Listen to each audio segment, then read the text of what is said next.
Hello, everybody. Thank you for tuning in to the Liberty Report. Co-host Daniel McAdams with me today. Daniel, it's good to see you. Good morning, Dr. Paul. Good.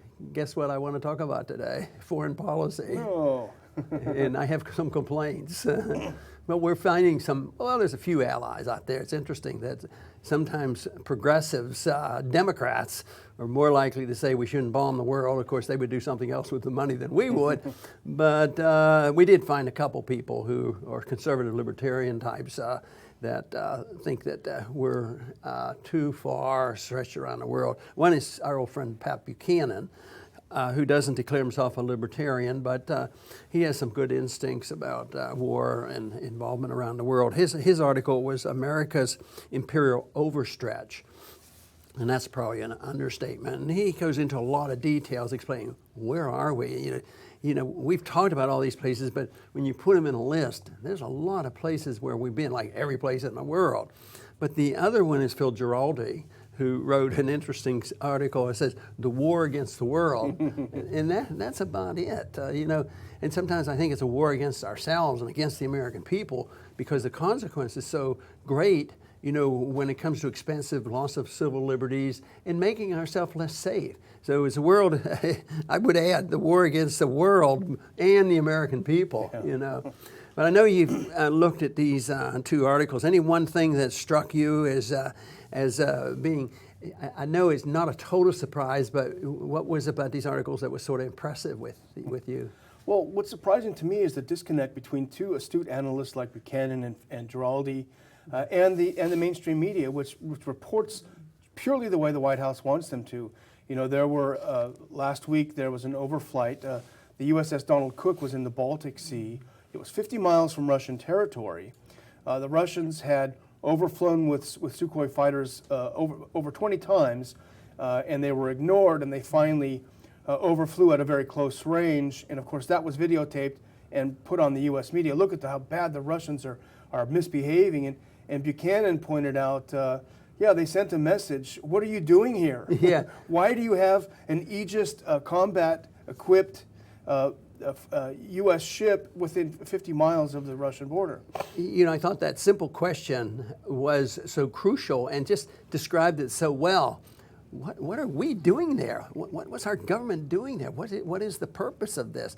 And there's no easy answer for that because if you suggest a few, they'll say, "Oh, you're just a conspiracy nut," and then they're going back to the old thing. Oh, they might describe you as an American first person. Yeah. Well, maybe that's better than being an American second person. Maybe we ought to think about our own country, our own national defense, and staying out of wars. So, this event took place. Let's just line it up. Took place 50 miles from Russia, 5,000 miles from the U.S.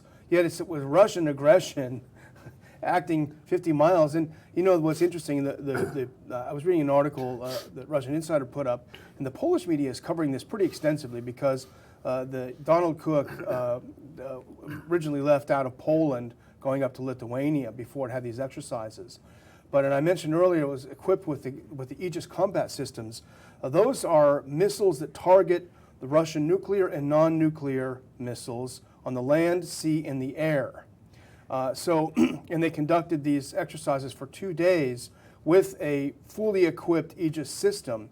And Chatham House, which is a think tank in London, extremely well-respected mainstream think tank, it said that the operation appeared to the Russians as a simulated attack on Kaliningrad, which you could see it as. And they would obviously view it as a threat when the U.S. has these missiles capable of taking out the Russian military right on the border. So, it's obvious that they would think of it this way. Here's one analyst. He said, quote, "Nothing the Aegis armed missile battery does within Russia can be considered routine at any time." So they're operating off the coast of Russia with these Aegis systems that are targeting Russia.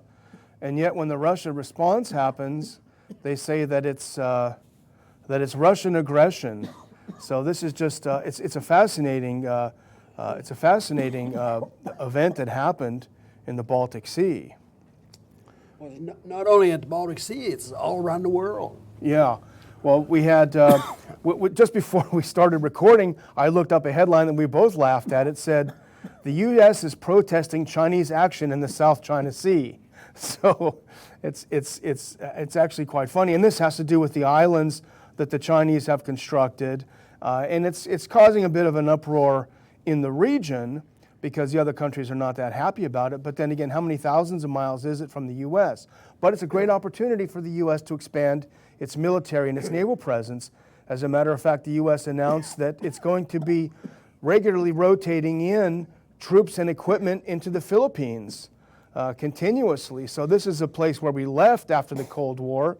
The idea that we needed a presence there was diminished after the end of the Cold War, and now all of a sudden, because the Chinese are in the South China Sea conducting activities, that's an excuse for us to go and get involved and put more troops in the Philippines, which of course will be considered a hostile act for the Chinese. Well, when Carter went before Congress to testify always for more money, which is routine, he said there are 5 major things that threaten us. One is terrorism, North Korea, they're a threat to us, China and Russia, as well as Iran. So, but the whole purpose there is just to get more money for the military. It's routine, they do it all the time. Yeah, and Phil Giraldi pointed out in his article, and I think it is significant, that Ashton Carter is not a military person. He's never been in the military. Not that you must be in the military to be a defense secretary, but he comes from the defense contractor side. His career is made in military contracting. We call the Beltway bandits, who always think up new threats and new excuses for the latest gadgets and the latest military equipment. So he comes before the Senate last month and he says, we've got these 5 new threats. Don't you dare think about sequestration because we've got to meet these threats. We are under threat. And that's where he comes from, because he comes from the world of defense and military contracting. And the odds of us ever getting somebody in that position that wouldn't have close ties with the military-industrial complex, slim to none, no matter who is the president. But, you know, I wonder about this when they show all this concern, that they have a tremendous amount of insecurity if they believe that this is really a threat. And I think that's just, you know, an argument. But it seems like if it's true, they're very insecure people, but also might represent what we talk about, the subsidies and the protection of the military-industrial complex. But then again, the people come around to this. You know, you don't run in the Republican primary, even in the Democratic Party, and saying we're going to cut military spending. I mean, even the progressives, you don't hear, we've got to slash spending. They're all saying, you know, all the candidates, we got to rebuild the military. But then the propaganda machine seems to win out all the time because people finally get scared. They say, well, they're going to attack us. We better do something about it. And even if they don't mean it, whenever a candidate does step out of line, look at how he's crucified in the media. Bernie Sanders the other day questioned our blank check to Israel when you consider Israel's policies toward the settlements and the treatment of Palestinians in Gaza. And it was a huge uproar. How dare he bring this up?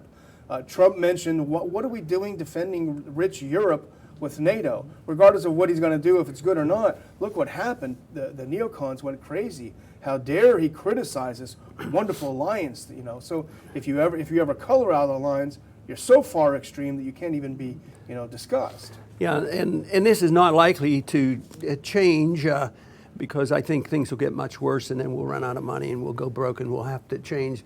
But for the time being, I think they're going to continue to spend the money and continue to aggravate and continue to scare the American people. And yet the American people are the ones that suffer. But, you know, Pat made one suggestion about how to handle China, when they're aggravating us. He thought a good substitute would be just to put, tariffs on China. I don't happen to agree with that. I don't think that is a solution. But he was making a point that you don't have to start a war, but tariffs aren't much answer. And he said, well, maybe the American people would have to pay the bill by higher prices and they would grow not to like it. Well, I don't know if that's the case either, because they'd have to put 2 and 2 together, and that's not likely to happen. So I never see retaliation with trade between 2 nations that shouldn't be at war. That will solve much of a problem. Maybe even a more novel approach would be, although we don't like the idea of direct democracy or democracy at all, but I think about a nationwide referendum. Do you want us to continue confronting China? If so, it's going to cost each household, $5,000. Please send your check in with your vote and see how that turns Yeah, but out. see, that's why the gimmick of the way we finance war has been worked out a long time ago. Nobody, or whether it's a welfare benefit, the government can do it, and they are not going to raise taxes on the people who are going to receive anything. They're going to borrow the money or print the money and delay the payback. And sometimes you can delay this for a long time. Look at what our obligations now are. The entitlement system, $210 trillion and $19 trillion of debt. So they can delay all this, but it'd be good if they knew what they were paying. Believe me, they would quit doing this rather quickly. You can buy a new car, or you can pay for our aggression or our attitude toward China. But the thing is, I said before the show, it reminds me of two kids, and one is poking the other constantly, and then the one finally turns around and slugs him, and he says, "He hit me." The U.S. had this incident in the Baltics. We've already said we're putting troops in eastern Poland on the Russian border. 2 years ago, the same USS Donald Cook was off the coast of Crimea and the Russian mainland, also conducting exercises against Russian military installations, targeting it in training exercises. The U.S. is involved in the South China Sea, where we have no business being. But yet every time there's a reaction to the U.S. military in these areas, it's never our fault. We're always just minding our own business, and they're saying, you're being aggressive, to the Russians, to the Chinese, to whoever. And then we need more ships. They'll give you statistics. Our Navy is going to the dogs, and we need more military equipment all across the board. And it goes on and on. So the Chinese will stop selling us stuff if we don't have our Navy in the South China Sea, as if that's going to happen. Well, anyway, I want to thank everybody for tuning in today to the Liberty Report. And this is just more evidence that our foreign policy is a disaster. And we are finding some good people writing on this. But unfortunately, I don't think we should be optimistic enough to show that by the time this election is over, all of a sudden our foreign policy is going to change, because there's limits to what you can say. And the powers to be just won't let you tell them the truth about what we should be doing with our foreign policy. And they always couch this in terms of obligation. Yes, we're the policemen of the world, to protect our interests, but they claim that we have this moral obligation to do it. Who else is going to be the exceptional nation to settle disputes and take care of everybody if America doesn't step up to the plate? And that, of course, is an arrogance which it doesn't sell well around the world and will lead us into a lot of trouble. And that's why I think we're in a lot of trouble right now, is because of this attitude. It has nothing to do with defense. It has to do with an aggressive foreign policy, us throwing our weight around, and a foreign policy of intervention involved in the internal affairs of other nations, and believing that we can go to any spot in the world, and no matter what they say or do, it's their fault, not our fault. If they shoot back, then they're the aggressors. It makes no sense whatsoever. So hopefully we can continue in this program to point out the the imperfections of our foreign policy and get the American people to join us, and to make sure our elected leaders know and understand and would consider a non-interventionist foreign policy. That, I think, would be the step in the right direction for seeking peace and prosperity throughout the world. I want to thank everybody for tuning in today to the Liberty Report, and come back soon.